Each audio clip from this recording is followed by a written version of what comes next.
Hi friends, പുതിയൊരു വീട്ടിലേക്ക് എല്ലാവർക്കും സ്വാഗതം. ഇന്ന് നമ്മളിവിടെ ചെയ്യാൻ പോകുന്നത് ഓട്സ് പുട്ടാണ്. അപ്പോൾ നമുക്ക് വീട്ടിലേക്ക് പോകുക. അതിനായിട്ട് 250 ml കപ്പിന് 1 കപ്പ് ഓട്സ് എടുത്തിട്ടുണ്ട്. അത് മിക്സിയുടെ ജാറിലേക്ക് ഇട്ട് കൊടുത്തതിന് ശേഷം നമുക്കിന്ന് പൊടിച്ചെടുക്കാം. അപ്പോൾ നമ്മളത് പൊടിച്ചെടുത്തിട്ടുണ്ട്. ഇനി നമുക്കിതൊരു പാത്രത്തിലേക്ക് ഇട്ട് കൊടുക്കാം.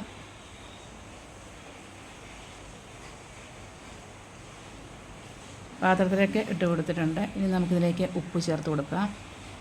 ഉപ്പ് ചേർത്ത് കൊടുത്തിട്ടുണ്ട്. ഇനി നമുക്കിതിലേക്ക് വെള്ളം ചേർത്തിട്ട് കുറേശ്ശെ വെള്ളം ഒഴിച്ച് നമുക്കൊന്ന് നനച്ചെടുക്കാം. ഞാനത് 1/2 കപ്പ് വെള്ളമാണ് എടുത്തിരിക്കുന്നത്. ഇതേപോലെ കുറേശ്ശെ വെള്ളം ഒഴിച്ച് ഞാൻ നനച്ചെടുത്തിട്ടുണ്ട്. ഒരു 1/2 കപ്പ് വെള്ളം മൊത്തം എടുത്തിട്ടുണ്ട്.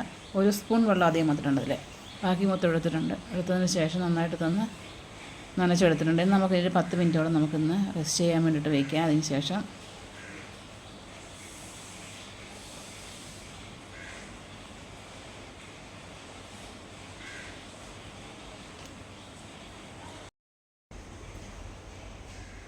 ഇനി നമുക്കിത് മിക്സിയുടെ ജാറിലിട്ടതിന് ശേഷം ഒന്ന് കറക്കിയെടുക്കാം ചെറുതായിട്ട്. അപ്പോൾ ഇത് മിക്സിയുടെ ജാറിലേക്ക് ഇട്ട് കൊടുത്തിട്ടുണ്ട്.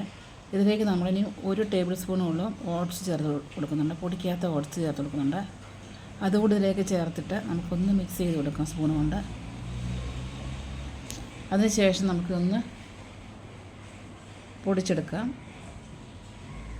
ഇപ്പോൾ നമ്മൾ അതൊന്ന് പൊടിച്ചെടുത്തിട്ടുണ്ട്. ഇപ്പോൾ അതൊന്ന് കുഴഞ്ഞൊന്നും പോയിട്ട് നല്ലതായിട്ട് കിട്ടിയിട്ടുണ്ട് നമ്മുടെ മാവ്.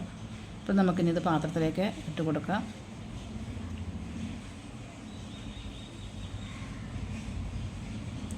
പാത്രത്തിലേക്ക് ഇട്ട് കൊടുത്തിട്ടുണ്ട്.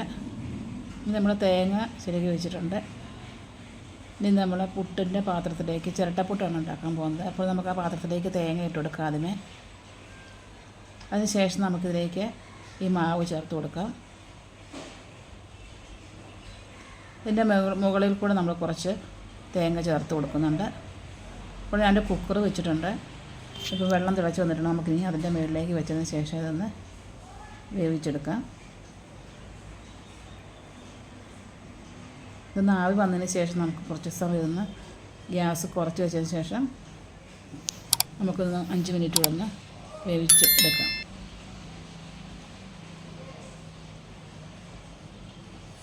അപ്പോൾ നമ്മുടെ പുട്ട് ഇവിടെ റെഡി ആയിട്ടുണ്ട്. അപ്പോൾ വീണ്ടും പുതിയൊരു വീഡിയോയിൽ വരാം. അതുവരേക്കും ബൈ. Thanks for watching.